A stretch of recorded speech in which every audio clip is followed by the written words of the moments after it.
Vamos a seguir ahora con el doctor Juan Emilio Vidales de Buenos Aires, es jefe de Servicio de Enfermedades Infecciosas y Cardiología del Hospital Borda, autor de numerosos trabajos de investigación y bibliográficos.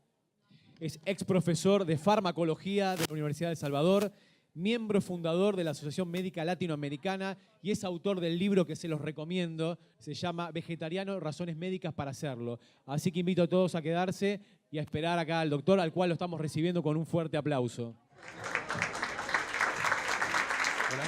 Hola. Bueno, decía buenas tardes y muchas gracias por la invitación. Escuchaba a la licenciada cuando hablaba de la leche y realmente después de casi 40 años de profesional, todavía me siento muy solo en el ámbito científico. El gran problema que tiene el veganismo actualmente es la confusión. Y en esto yo les recomiendo a todos que lean el estudio de China de Colin Campbell, que la licenciada lo mencionó, porque ahí van a entender exactamente cuál es el problema de la alimentación humana. Todos los descubrimientos, lamentablemente yo voy a tratar de demostrar de qué manera la ciencia va detrás, y en el tema de la alimentación pasa lo mismo, está pasando lo mismo, lo que pasa es que mucho más lento que lo que pasó con el cigarrillo. Entre 1920 y 1950, los que hacían propaganda para fumar eran los médicos, aunque les parezca increíble. A partir de 1950 empezó toda una lucha porque se demostró el poder cancerígeno que tenía, además de otras patologías, y recién hoy vienen los años que han pasado y todavía no se la ha doblegado, porque simplemente se siguen vendiendo cigarrillos con figuras de cáncer, pero eso no debería ser así. ¿Cuán saludable es nuestra alimentación? Nos provee todos los nutrientes que necesitamos, que son apenas algo más que de 40, de una manera sana, sin generar ninguna complicación a largo plazo. Entonces, ¿qué pasa entonces con nuestra actual forma de alimentarnos?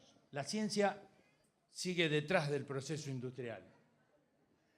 Y fíjense por qué. En 1956, el Departamento de Agricultura y Medicamentos de los Estados Unidos, llamado comúnmente USDA, introdujo 4 grupos básicos de alimentos recalcando la importancia que tenían para la salud. Hidrato de carbono y cereales panificados, carnes de todo tipo, vegetales y frutas, grasas y aceites. Sobre la base de estos 4 grupos de alimentos se generó todas las recomendaciones médicas, bendiciendo una dieta rica en proteínas y grasas animales. El propio USDA, años más tarde, y siendo consciente de lo que se había generado, la consideró una dieta de riesgo. Muy lentamente, a partir de entonces, se va demostrando el poder preventivo que tenían los nutrientes que se encuentran en los productos vegetales. El USDA genera entonces la famosa guía de distribución de alimentos, sugiriendo el consumo de productos animales en forma más reducida, pero no haciendo ninguna prohibición. Ahí es donde surge la primera pirámide alimentaria, que tuvo una difusión en todo Occidente, porque ahí se favorecía el consumo de este tipo de alimentos. Esta pirámide es la que nos ocasionó las patologías que vamos a ver ahora a continuación. Obviamente contribuyó al crecimiento de enfermedades metabólicas y en un intento por corregirla, nutricionistas de todas partes introdujeron un ciclo de agua y redujeron el consumo de algunos alimentos, pero tampoco haciendo grandes prohibiciones y presionadas obviamente por lo que vamos a ver ahora, que son las corporaciones que están en contra de todo este tipo de cambios, ¿no? La siguiente. Esta es la corrección, que se la llamó también el círculo virtuoso del agua. La USDA introduce la actividad física como una manera también de morigerar esto. La Mayo Clinic también arma su propia pirámide alimentaria, donde de alguna forma le da mayor importancia a las frutas y a los vegetales. Incorpora también la actividad física. Estas recomendaciones, de todas formas, como les decía antes, nos llevan a obtener las poco más de 40 nutrientes que necesitamos para vivir de la peor manera posible. Obviamente que yo no estoy cuestionando seguramente este auditorio donde casi todos comemos sano, pero estamos rodeados de gente que come de esta manera. Por ahora somos una simple minoría que, por eso digo, tenemos que hacer grandes esfuerzos individuales. El acto de comer se transforma en una experiencia de placer absoluto, donde prácticamente cualquier evento social se acompaña de un catering.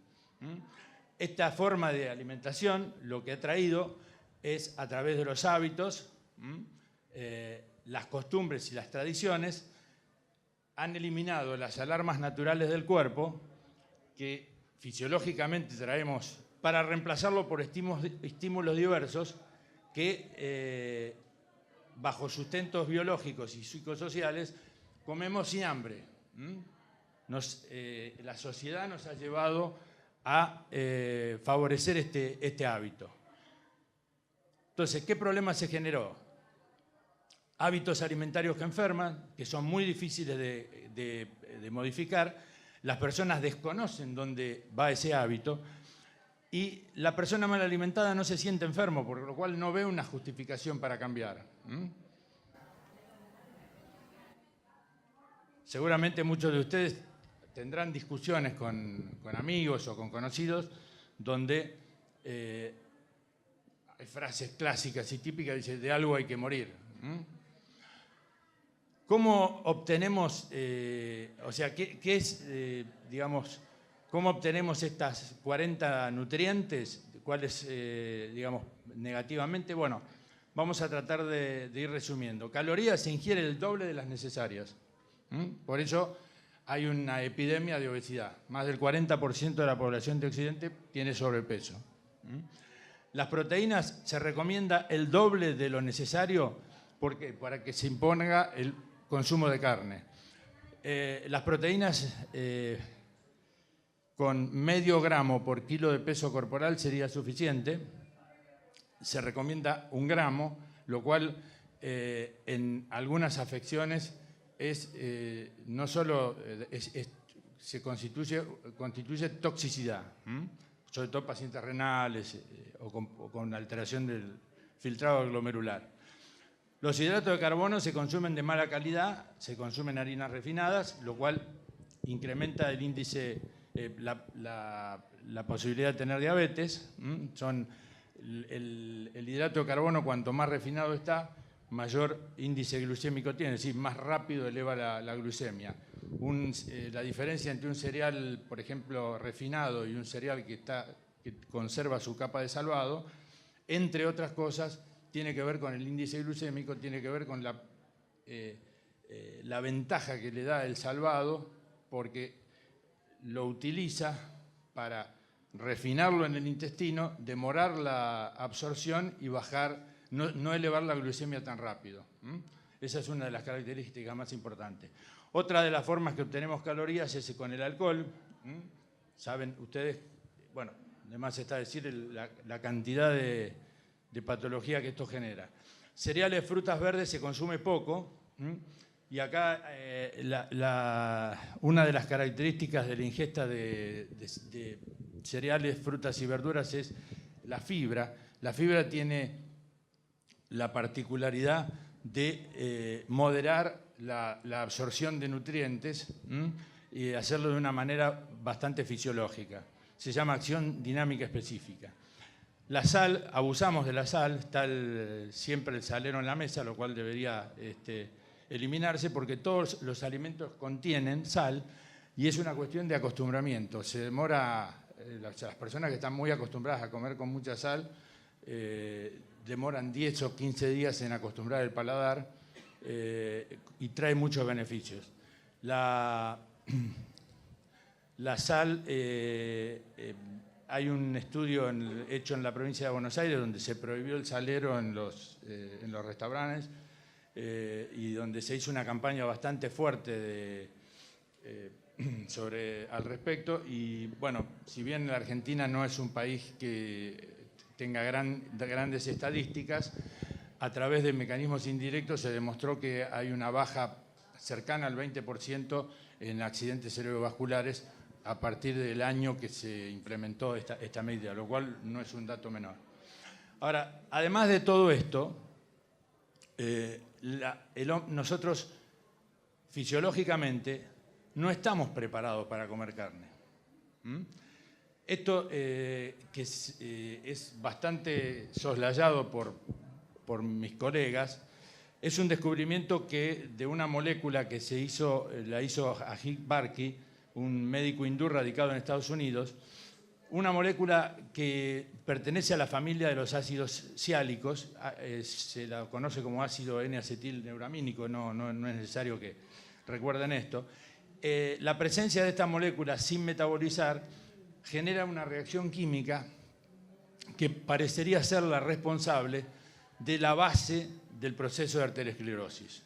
O sea, el famoso fenómeno de placa, que es una alteración en la arteria donde después se va a depositar el colesterol.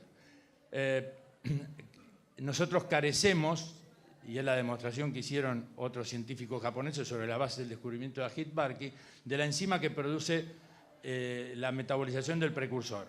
El gen está presente en chimpancés, en mamíferos, pero no en el hombre. Por lo tanto, si uno halla el ácido neuramínico en sangre, es lo que ingirió. Ajit Barki estudió entonces el contenido en alimentos comunes y, como ven, la carne vacuna es la que más cantidad de este ácido siálico tiene y es un poco menos en otras especies, pero siempre es nulo, o sea, no tiene el reino vegetal. Es ya muy evidente que las poblaciones que han hecho del consumo de carne y de productos lácteos alimentos básicos de su consumo, que tengan un mayor riesgo de padecer enfermedades metabólicas que aquellas que consumen vegetales. Y fíjense una diferencia sustancial. Si tomamos una porción de proteína animal de 500 calorías versus productos vegetales, la diferencia que hay entre los distintos nutrientes, o sea, mientras que los vegetales carecen de colesterol, en 500 calorías de grasa animal tenemos 137 miligramos de colesterol. Bueno, obviamente es ostensible la cantidad de grasa que posee. Proteínas, fíjense que prácticamente no hay diferencia. Cuando nos dicen los veganos no tienen problema para obtener de la proteína, ¿cómo hacen para reemplazar la carne? La importancia de la fibra, las vitaminas, el magnesio. Y esto es importante porque los sectores afectados crean confusión. Esto lo van a ver muy claro cuando lean el estudio de China, para que estos hábitos no se modifiquen. Y los profesionales de la salud no transmiten la información necesaria a los pacientes. O sea, es muy difícil que un médico vaya a recomendar una dieta, la podemos saber más adelante, vegana. Hay lo que nosotros decimos, una inercia médica todavía. La creación de la cátedra de posgrado es un paso muy importante, pero todavía no es suficiente. En general, los médicos no hacen hincapié en la alimentación como un tratamiento. Solo se recomiendan pautas universales, o sea, trate de bajar el consumo de esto, trate de bajar el consumo del otro. Es inadmisible que a un paciente... Primero, es inadmisible que un profesional desconozca que la diabetes tipo 2 del adulto con una dieta vegana se cura. O sea, un paciente con una dieta vegana equilibrada por un profesional cura la diabetes, es decir, retrotrae toda la patología de diabetes tipo 2. Y también es inadmisible que un paciente, por ejemplo, con gota, se le prescriba coma menos carne. O sea, no debe comer carne. Es así de sencillo. O sea, sería una recomendación terapéutica, que ahora después vamos a ver. Solo se recomiendan pautas universales y no existe el convencimiento de las ventajas reales del alimento como una medicina. Lo que se sabe que el cumplimiento del paciente es bajo. Es muy difícil estar frente a un paciente que tiene una patología metabólica y convencerlo, pero es la única forma, porque si no, pasa esto. Lo primero que hacemos, imponemos a la medicación como una conducta de la primera consulta. Y este es el cambio de paradigma que deberíamos hacer. El vegetarianismo no forma parte de la formación de los profesionales de nutrición, excepto, bueno, ahora esta cátedra, pero durante toda la carrera no está bien visto y los colegas son reticentes. El resultado, crecimiento exponencial de las enfermedades metabólicas, más del 40% de incidencia en la población de Occidente. Ya se la considera una verdadera epidemia transmisible no biológica, obviamente, porque no hay un agente, sino que es la comida. Es la principal causa del gasto médico, es un verdadero problema de salud pública que no está resuelto. Nosotros, comiendo vegano, si la Argentina se hiciera vegana, solucionaría sus problemas económicos, obviamente, porque el sistema de salud sobrarían las camas, tendríamos que usar las camas para turismo. Y dicho de otra manera, recorran los hospitales y a ver si encuentran algún vegano internado. Eso es lo que le pregunto yo siempre a mis colegas cuando me cuestionan el veganismo. Las enfermedades obviamente son diabetes, dislipemias, hipertensión arterial, pólipos intestinales, cálculos renales, divertículos, arteriosclerosis, el cáncer. Un hecho importante que demuestra Colin Campbell en el estudio de China es la importancia que tiene, digamos, no se enferma quien quiere, sino quien puede. Nosotros, lo que pasa es que cuando uno fuerza a la naturaleza, termina enfermándose. El estudio que él hace con la caseína, que es la proteína de la leche, demuestra claramente que con una ingesta de carne, con una ingesta, digamos, de caseína, el cáncer de hígado en ratas es, digamos, reproducible en poco tiempo, a diferencia cuando uno protege a esas mismas ratas con dietas veganas. Y esto, si bien no hay evidencia, porque ahora vamos a ver que es una corriente que yo estoy siguiendo ahora de Neil Barnard, que es un médico que creó un comité de médicos muy importante en Estados Unidos, que ahora lo vamos a ver. La ciencia si no hay evidencia, si no hay una medicina basada en evidencia, estilos prospectivos, etcétera, etcétera, no lo considera y no lo cree. Esto es lo que favorece a la confusión, porque siempre va a haber conclusiones distintas. Ahora vamos a ver más adelante. La comida vegana sigue sin ser tenida en cuenta, pese a que es lo más afín al cuerpo. Las dietas basadas en plantas serían hoy el equivalente a dejar de fumar, sencillamente. El peso de las corporaciones permite que solo se tengan en cuenta conocimientos parciales y hay un conflicto de intereses, básicamente, entre las corporaciones de alimentos y de los laboratorios medicinales. Obviamente, a los laboratorios medicinales no les va a interesar para nada que los médicos, digamos, primero probemos 6 meses con una dieta libre de colesterol y después le demos una estatina. Se van a oponer seguramente. Ahora vamos a ver de qué manera. Numerosas entidades de prestigio siguen minimizando los efectos de las carnes y no se prohíbe, digamos, no se hace pronunciamiento de prohibición, sino de reducción, que es lo mismo que no decir nada. El que tiene el oro impone las reglas, o sea, los sistemas de gobierno, la ciencia, la medicina, la industria alimentaria, los medios de comunicación, mientras no nos dejen decir la verdad, vamos a estar perdidos, porque si se interesan más por los beneficios que por la salud, anteponen la tecnología de los alimentos a la curación de las enfermedades. La mayor parte de esta confusión se crea mediante procedimientos legales a la vista de todos y se divulga a través de personas que están bien intencionadas. Algunas no, pero la mayoría sí. Yo recuerdo un nutricionista famoso que salió por televisión, después de había salido un artículo sobre la cantidad de hormonas y de porquerías y de antibióticos que tienen los pollos, salió con los tapones de punta. Evidentemente, eso no era bien intencionado. Decir que no era así, que no existía. Pero claro, como es una figura tan importante, esto genera la confusión. Muchos dirán, no, mirá, esto es un operativo de prensa, esto no es así, ¿será verdad? ¿No será verdad?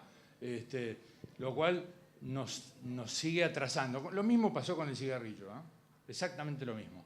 Lo que pasa es que esto es mucho más poderoso porque el cigarrillo es una industria sola, la industria del tabaco, que se puede perfectamente reconvertir.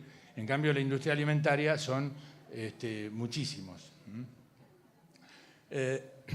Es un enemigo silencioso que nos cuesta mucho ver y comprender. Uno a veces estos operativos no los logra diferenciar tan fácil. Porque, ¿qué pasa? Siempre van a ser, la licenciada dijo que los estudios médicos se pagan y efectivamente, por eso decía, el que tiene el oro impone las reglas, ¿no? Siempre van a ser conclusiones equivocadas cuando se atente contra los intereses corporativos. Yo hago un trabajo donde demuestro que la carne produce cáncer y me van a aparecer 7 trabajos donde no van a decir que no produce, van a decir que bueno, que se tienen que dar estas condiciones, o el otro dice, no, bueno, este estudio faltó esto otro. Es muy complicado.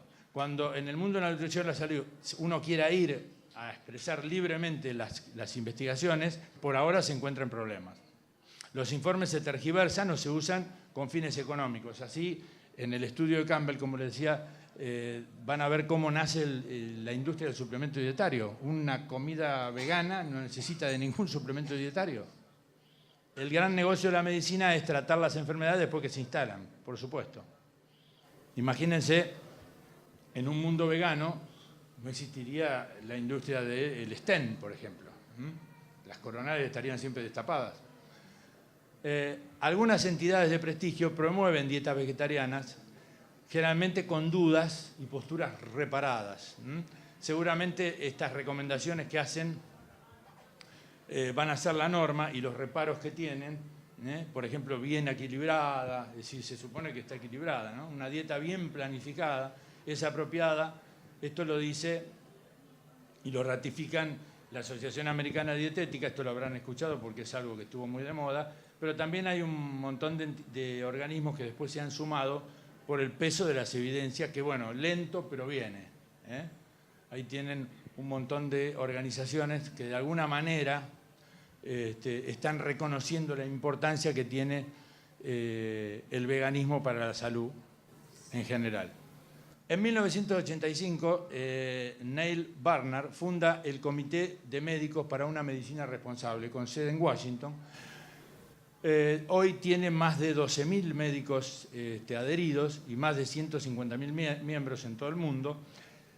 Promueve métodos no animales en investigación y educación, se opone a todas las pruebas en animales y una dieta basada en plantas para la prevención y supervivencia de los seres humanos. El doctor Barnard es profesor adjunto de Medicina de la Facultad de Medicina de la Universidad de George Washington y es miembro del Colegio Americano de Cardiología y ha recibido numerosos premios. Este es uno de ellos, quizá el más importante. Este comité establece 4 grupos de alimentos. Se creó en el año 85, pero el 95, pero recién ahora empieza a tener más peso. Lo que está haciendo este comité es nucleando médicos de todas partes del mundo y promoviendo los mismos estudios científicos que hace la medicina tradicional, basado en, digamos, en las plantas. Él promueve 4 grupos de alimentos como base de una alimentación saludable, obviamente sin colesterol, bajo en grasas, equilibrada en hidrato de carbono, que satisface todos los requisitos nutricionales del ser humano en todas las etapas evolutivas. Porque esa es otra de las cosas. Y en el embarazo, que se hace, los chicos, cómo se los alimenta, etcétera, etcétera. Los 4 grupos de alimentos son el grupo de las verduras, el grupo de los cereales integrales, semillas y frutos secos, el grupo de las frutas y el grupo de las legumbres. Con estos 4 grupos uno alimenta a una persona y a largo plazo no tiene ninguna enfermedad. Podrá tener, como le decía antes, no se enferma quien quiere sino quien puede, pero por ejemplo una persona que nace con un gen que lo va a hacer diabético, si se alimenta vegano desde que nace, la diabetes no se desarrolla. O sea, se muere con el gen, pero no desarrolla la enfermedad. Esto está probado, obviamente. El grupo de las verduras, las raciones, el equivalente a una taza de verdura o media taza de verdura cruda o cocida, se deberían consumir 3 o más raciones diarias. El grupo de los cereales y todo lo que con ellos se prepara. Y un tema especial para el tema de las semillas y frutas secas, semilla de calabaza, girasol, lino, chía, sésamo, etcétera, etcétera, que son importantes. Y un detalle particular para el caso de los celíacos, sería muy sano para todos los veganos comer como celíacos, porque la proteína del trigo es un poquito alergógena y lo mismo ocurre, si es una buena opción el maíz, la quinoa, el amaranto, el mijo, etcétera, que el celíaco lo puede consumir. El grupo de las frutas, donde deberían consumirse mínimo 1,5 piezas diaria, de las más variadas frutas, obviamente los cítricos son muy importantes por el tipo de vitaminas y las fibras que contienen. Después están las legumbres, donde una ración equivale a 50 gramos y lo que se puede hacer con las legumbres, tofu, tempe, leche de soja, deberían consumirse 2 o más raciones diarias. Esto es para que vean la diferencia que hay entre las principales fuentes de proteínas vegetales. En las proteínas de soja, la cantidad de proteína que tiene es 33 gramos de soja por cada 100 gramos de peso seco, el maní, las habas, las lentejas, las arvejas, los porotos y los garbanzos.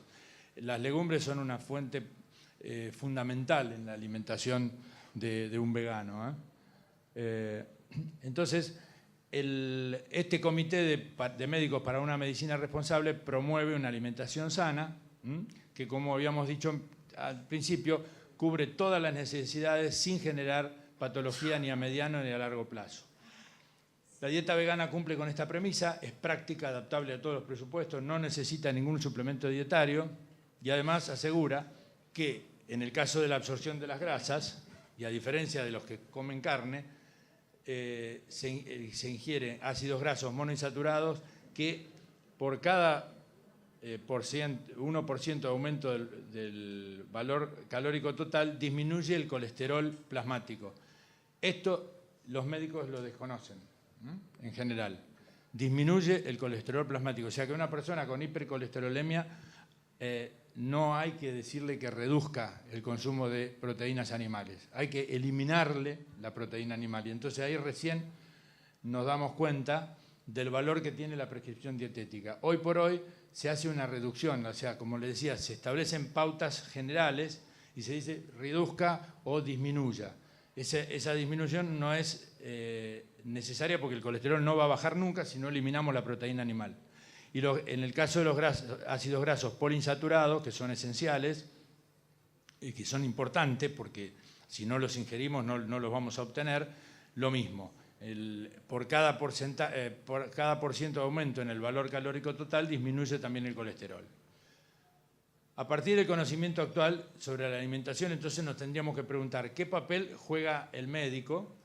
¿Tenemos la necesidad de compartir información con los pacientes? ¿Necesitamos cambiar nuestras propias dietas? Y yo diría que sí, porque ¿cómo empezaríamos?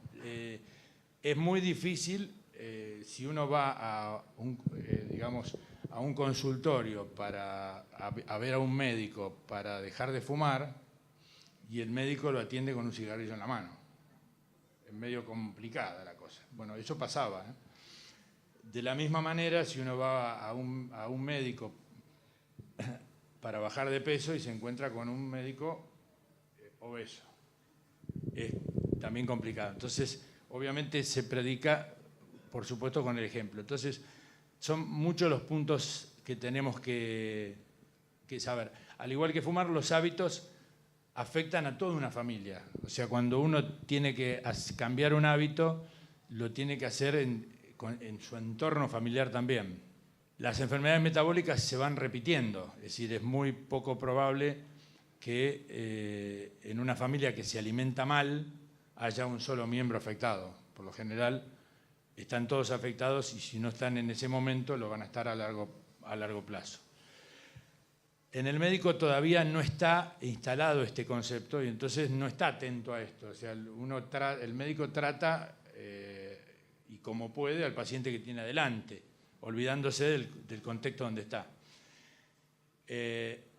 Cuando los médicos cuidan de sí mismos se marca una diferencia. O sea, acá se hicieron estudios, se hizo una encuesta sobre 500 médicos de atención primaria y aquellos que tenían un peso corporal saludable eran mucho más propensos a reconocer la obesidad y a fomentar conductas más saludables en sus pacientes. Los medicamentos no son sustituto de las intervenciones dietéticas. En lugar de considerar los medicamentos como tratamiento convencional, esto lo habíamos visto anteriormente, pero esto es clave y esto es fundamental. El alimento tendría que ser la principal prescripción médica y dejar al medicamento como una alternativa, es decir, un cambio de paradigma.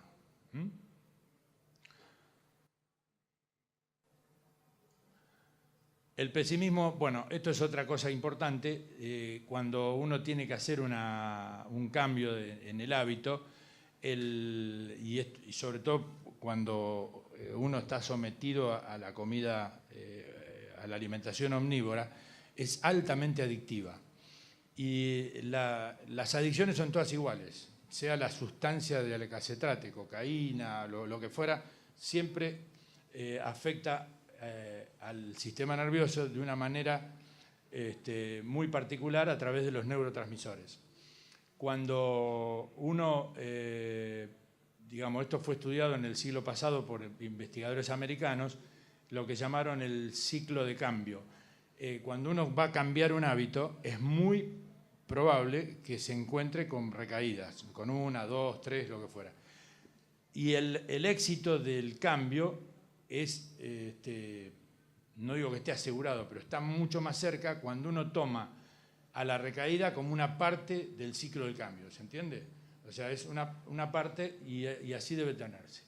Obviamente que las tentaciones del mercado frecuentemente dominan la voluntad de los pacientes. Hoy uno prende la televisión y de 10 programas hay 8 de comidas. Hay gente cocinando, no lo mejor. O sea, lo que menos se cocinan son verduras.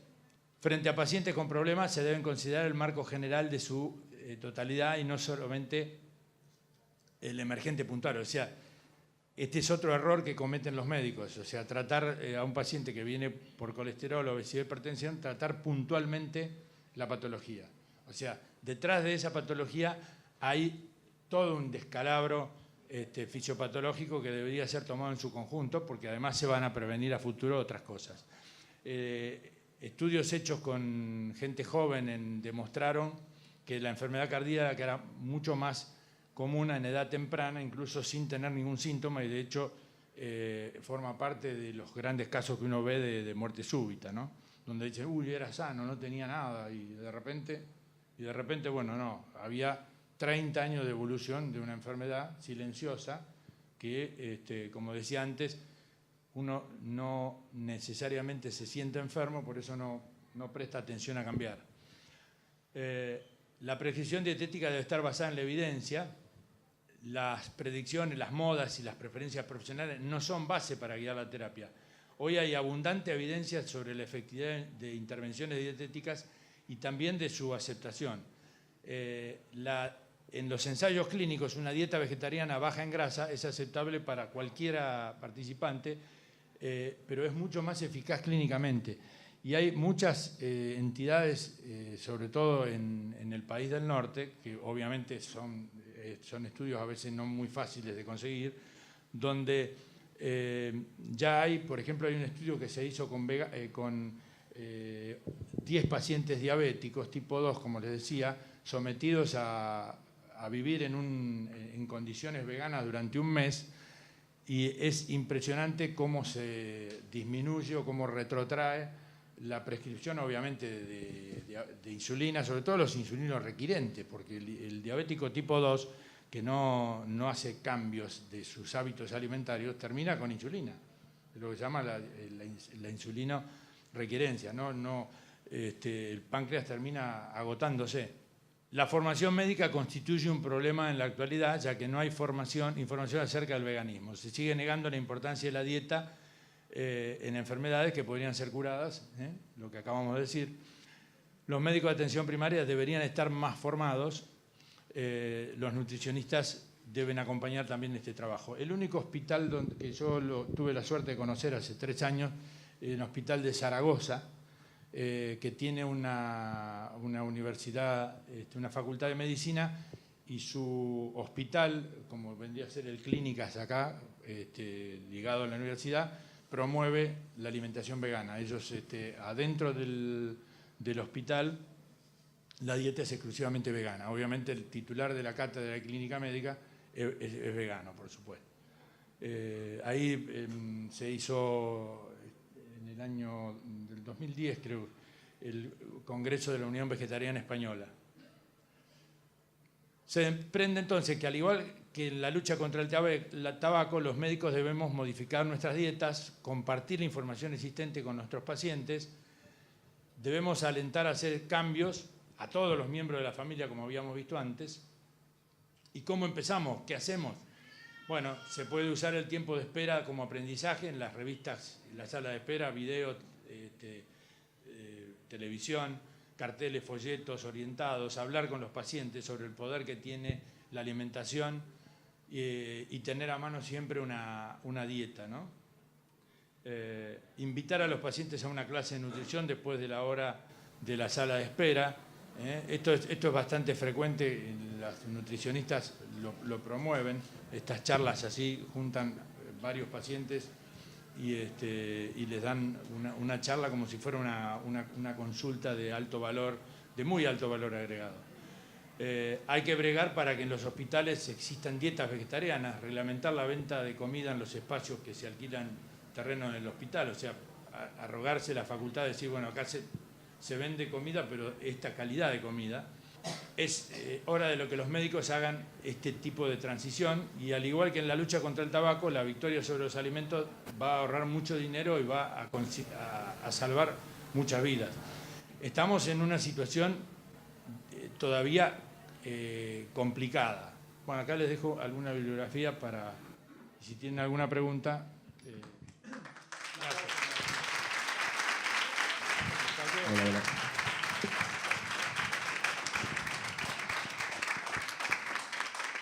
Bueno, seguramente muchas personas tienen alguna pregunta. Hola, ¿qué tal? Quería saber su opinión acerca de la suplementación con vitamina B12, porque usted habló de suplementos. Es quizá lo único complicado, digamos, en el veganismo es la B12. ¿Qué pasaba antes y qué podría llegar a pasar ahora? La B12 antes se obtenía de los cultivos orgánicos. Antes casi todos los cultivos eran orgánicos, entonces los microorganismos de la tierra sintetizaban la B12 que quedaba impregnada en la tierra. Por ejemplo, sacabas la zanahoria, le hacías así, te comías y te estabas comiendo B12. Estabas comiendo la zanahoria y B12. Lo mismo con el nabo, o sea, y con un montón de vegetales. Hoy no se puede hacer eso, porque hoy tenés pesticidas, tenés todo. En los cultivos orgánicos esa posibilidad vuelve a existir. Y si no, bueno, hay que buscar un suplemento que tenga, digamos, aprobación por las entidades veganas para que no tenga ningún aditivo que lo contamine. No los fortificados, porque eso no es... Buenas noches. La pregunta es, la medicina milagrosa, el ajo. El ajo es un vegetal con propiedades maravillosas. Lo que pasa es que, como todo, es decir, hay un punto que es fundamental. Todos los que comen carne o todos los omnívoros siempre aparecen con alguna innovación. Che, mirá, me dieron esto, dicen que es espectacular, o lo que fuera. No digo con el ajo, lo digo con la espirulina, lo digo con esto. Es decir, y en realidad el que come y se alimenta vegano no necesita de ninguna magia, de ningún producto antioxidante en particular. El ajo tiene propiedades antisépticas, tiene propiedades antiagregante plaquetaria, como la aspirina, favorece la licuación de la sangre y es un antiparasitario también. Y son las primeras palabras cuando nacés. Ajo, ajo. Ajo, ajo, ajo. Y cuando sos viejo, agua y ajo. Agua y ajo, sí, señor. Sí, pero es una alternativa importante. Sí. Lo felicito, doctor Vidal. Gracias. Como médico, como científico, que haga esta, digamos, concientización.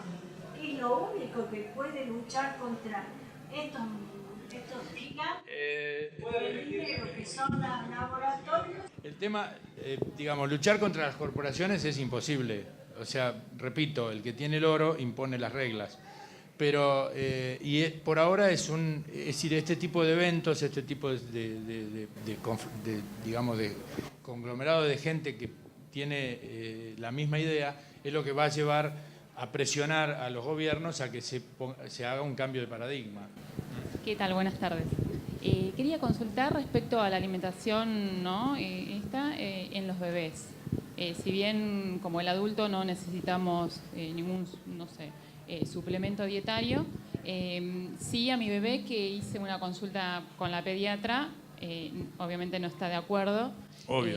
No está de acuerdo para nada. Me dice, en vos, en tu esposo está bien, que ya son adultos formados. Bueno, muy buena la exposición de la licenciada, el tema de la leche. El bebé tiene que tomar leche por lo menos mínimo 6 meses. O sea, Sí. lo ideal es pecho, la leche, ¿no es cierto? Sí, la leche materna. materna. Año y medio también es razonable. Y a partir de ahí incorporarle los alimentos veganos, haciendo, por ejemplo, teniendo algunos cuidados. No me tendría que extender muchísimo acá. Sí. Pero, por ejemplo, las nueces recién a partir de los 3 años. Pero uno puede empezar a procesar determinada cantidad de alimentos y a usarlo como papilla, de la misma manera que antes nuestras madres nos alimentaban con hígado. Claro. Pero era porque había un desconocimiento total. O sea, el problema del veganismo es que apareció después de los conocimientos científicos.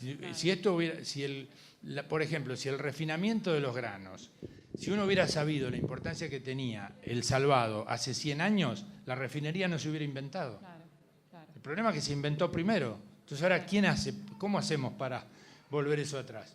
Y con muchos de los descubrimientos científicos se van tapando, se van tergiversando, se van minimizando para eso.